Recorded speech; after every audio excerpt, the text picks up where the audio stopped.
Ya, salam sahabat Golden Gate Channel yang dikasih Tuhan, puji nama Tuhan. Saya bersyukur dan bersuka cita kembali bisa menyapa sahabat terkasih dalam kasih dan anugerah Tuhan. Sahabat yang kasih Tuhan, saya berharap sahabat senantiasa dalam keadaan baik dan sehat dan senantiasa diberkati oleh Tuhan kita Yesus Kristus.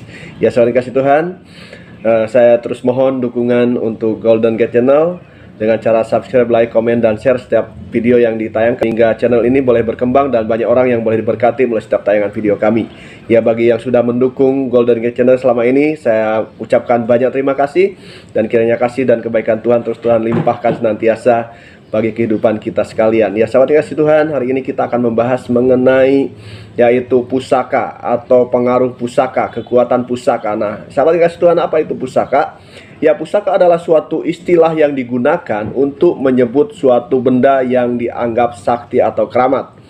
Ya, biasanya benda-benda yang dianggap keramat di sini umumnya adalah benda warisan yang secara turun-temurun diwariskan oleh nenek moyang atau leluhur, seperti misalnya dalam lingkungan keraton. Ya, sahabat kasih Tuhan, biasanya pusaka itu memiliki satu kekuatan mistis, ya, satu kekuatan gaib. Ya, nah bagaimana kebenarannya dari sebuah pusaka atau kekuatan dari sebuah pusaka? Apakah betul kekuatan gaib itu ada dalam sebuah pusaka? Mari kita akan lihat tayangan berikut ini. Selamat menyaksikan, Tuhan Yesus memberkati kita sekalian. Haleluya, amin.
Ya, sahabat yang kasih Tuhan, kita telah menyaksikan ya tayangan yang boleh kita saksikan bersama-sama, yaitu tayangan mengenai kekuatan pusaka. Nah, sesungguhnya ini letak kekuatannya itu di pusakanya atau di jampi-jambinya, sahabat yang kasih Tuhan. Nah, kemarin kita akan lihat tayangan berikut ya, di mana hambanya Evangelis Daud Tony akan membahas mengenai kekuatan pusaka ya. Mari kita akan saksikan bersama-sama. Tuhan Yesus memberkati kita sekalian. Haleluya, amin. Aduh. Tongkatnya Soekarno itu? Kalau tongkatnya Soekarno memang ada kekuatan magicnya, kekuatan gaibnya. Menjadi pertanyaan, tongkat aslinya di mana? Itu lagi dipertaruhkan, Pak. Hah? Ya, lagi diperdebatkan seringkali kan. Sebenarnya tuh gini, tentang pusaka, kekuatan pusaka itu. Iya, pada Itu tergantung siapa yang megang. Misalnya gini, pusaka sehebat apapun, kalau yang memegang tukang becak, tidak mungkin terkenal. Ngerti? Ngerti? ngerti, Pak Daud. Tapi kalau pusaka itu sekalipun tidak sakti, tidak hebat, tapi yang memegang itu presiden atau raja, jadi terkenal. Betul, Pak. Jadi pusaka itu tergantung siapa yang memegang. Karena pengalaman saya di kekuatan pusaka sebelum saya bertobat, kekuatan pusaka itu bekerja maksimal itu hanya 5%. 5%. Nah, 95% adalah kemampuan dari diri orang tersebut. Oh, jadi ditentukan oleh diri kita sendiri ya, Pak ya? Ini ada satu pengalaman tentang pusaka. Iya, Pak Daud. Guru saya itu punya pusaka namanya singkir. Misalnya ya, Ya. waktu ada acara pernikahan gitu, Ya. pusaka itu diacungkan ke langit, diwarangin gini, set gitu, gini, Ya. diginiin, tek, gini ya. Ya. Jadi pusakanya itu diarahkan ke langit gini. Itu langsung awan yang ada di sekitar acara itu langsung nyingkir gini. Itu ilmu ya Pak Daud ya? Itu pusakanya, namanya cingkir. Nah, dan itu kalau ada kebakaran gitu, walaupun api bakar apapun, pusaka itu diacungkan gini ke langit, langsung diarahkan ke apinya, langsung padam. Dahsyat ya. Nah, tetapi kalau orang yang memegang bukan guru saya, tidak bisa. Gini tidak bisa. Harus orang yang pegang khusus ya. Karena pusaka itu hanya sebagai penghantar kekuatan aja. Memang ada rohnya, tetapi 95% itu kemampuan dari diri orang tersebut. Nah, setelah itu, tapi kalau pusaka itu memegang saya, langsung diacungkan ke langit, awan langsung gini. Terusan pusaka itu diacungkan ke lampu itu, lampu meledak. Nah, kalau jadi pertanyaan, apakah 100% kekuatan pusakanya? Tidak. Nah, itu hanya sebagai penghantar. Itu 5% tuh pusaka itu, tapi 95% adalah diri orang tersebut.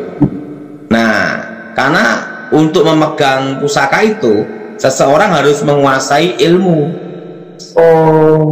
Nah, kalau saya dulu kan menguasai ilmu gelap sayuto. Gelap sayuto ya. Terusan sama gelap ngampar. Terusan kekuatan ilmu yang namanya itu aji guntur geni, api halilintar. Nah, karena menguasai itu, makanya megang pusaka itu jadi gitu. Jadi kalau tidak menguasai ilmu itu ya dipegang sampai model apapun tidak bisa. Iya benar. Jadi pusaka itu, jimat itu hanya 5% aja. 5% Pak Daud ya. Makanya kalau orang mengandalkan pusaka, jimat itu bodoh. Nah, makanya guru saya sebelum saya bertobat ngajarin satu. Nah, yaitu apa? Selain belajar kekuatan kanuragan, olah batin, harus latihan fisik juga, strategi. Karena gini, setan itu kadang waktu diperlukan dia pamit. Misalnya waktu latihan ditembak apa? Jedwar kan gitu. Ya. Waktu digunakan perang, setannya capek, pergi, duar mati. Bisa begitu ya Pak Daud ya? Ya, banyak kejadian setannya pamit gitu. Makanya guru saya selalu sebelum saya bertobat ngajarkan saya bela diri, strategi juga. Makanya guru saya ngomong sebelum saya bertobat, yang penting jangan terlalu merasa hebat. Ya sahabat yang kasih Tuhan, kita boleh diberkati melalui setiap firman Tuhan dan juga setiap penjelasan yang disampaikan oleh banyak penjelas Daud Tony mengenai pusaka dan juga kekuatannya. Ya, sekarang kita boleh mengetahui bahwa sesungguhnya kekuatan pusaka tidak semata-mata terletak di dalam pusakanya tersebut, tetapi terletak di dalam orang ya yang memegang pusakanya. Nah, sahabat yang kasih Tuhan, tetapi kita percaya bahwa kekuatan Tuhan lebih dahsyat daripada kekuatan apapun. Karena itu setiap orang percaya disertai oleh kekuatan Tuhan, disertai oleh kuasa Tuhan. Di dalam firman Tuhan, Markus pasal 16 ayat 18, demikian firman Tuhan. Mereka akan memegang ular dan sekalipun mereka minum racun maut, mereka tidak akan mendapat celaka. Mereka akan meletakkan tangan atas orang sakit dan orang itu akan sembuh.